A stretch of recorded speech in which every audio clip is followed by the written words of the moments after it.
안녕하세요. 오늘은 2026년 투자시장에서 금 투자에 불이 들어온 이유를 쉽게 짚어보겠습니다. 최근 금융시장과 글로벌 경제의 변화 속에서 금이 다시 안전자산으로 주목받고 있습니다. 이 내용은 중국의 금 매입 동향과 미국 금리 전망 등 여러 흐름을 종합한 결과입니다. 먼저 금 투자에 대한 기본 배경부터 정리해볼게요. 전통적으로 금은 달러와 반대로 움직이는 대표적 안전자산입니다.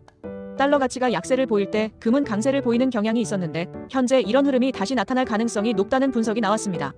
그 이유 중 하나는 미국 연방준비제도 패드의 금리 정책 변화 기대감입니다. 현재 시장에서는 미국이 앞으로 금리를 점진적으로 낮출 가능성에 무게를 두고 있습니다. 과거 대비 금리 인하를 선호하는 인사가 연준 의장 후보로 거론되면서 단기 금리 인하 기대감이 커지고 있고, 이는 달러 가치를 떨어뜨리는 요인으로 작용할 수 있습니다. 달러가 약세로 돌아서면 달러와 경쟁 관계에 있는 안전자산인 금골드의 투자 매력이 커질 수 있습니다. 특히 금은 세계 각국 중앙은행의 외환 보유고에서도 중요한 비중을 차지하며 국제금융시장에서 여전히 안전자산으로 인정받고 있습니다. 그럼 지금 금 시장의 실질적 동향을 보면 어떨까요? 중국 당국은 무역과 외환 정책의 일환으로 13개월 연속 금 보유량을 늘리고 있습니다. 이런 움직임은 단순히 금융 투자 차원을 넘어서 외환 구조, 다변화와 글로벌 자산 방어 전략으로 해석되고 있습니다. 중국이 꾸준히 금을 매입하고 있다는 점은 글로벌 안전자산 수요가 쉽게 사라지지 않고 있음을 보여줍니다. 그렇다고 해서 금 투자가 무조건 정답이라는 말은 아닙니다.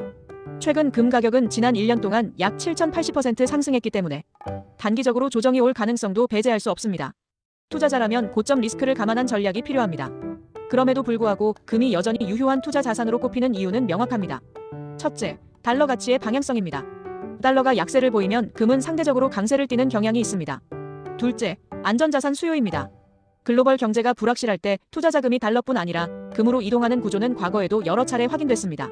셋째, 중국 같은 주요 국가의 지속적인 금 보유 확대는 시장의 신뢰를 방증합니다. 그러면서도 꼭 기억해야 할 부분이 있습니다. 금 투자는 장기적 관점에서 안정성을 기대하는 성격이 강합니다.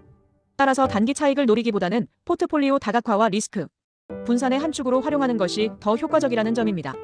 달러 약세가 이어질지 아니면 다시 강세로 반전할지는 확실치 않기 때문입니다.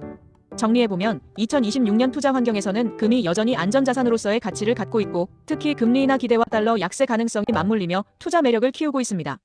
하지만 단기 변동성과 시장 조정 가능성도 존재하기 때문에 금 투자를 고려한다면 장기 전략과 분산, 투자 관점으로 접근하는 것이 바람직합니다. 오늘 영상이 도움이 되셨다면 좋아요와 구독 부탁드립니다. 다음 영상에서는 글로벌 금리 변화가 주식시장에 어떤 영향을 줄지 알아보겠습니다.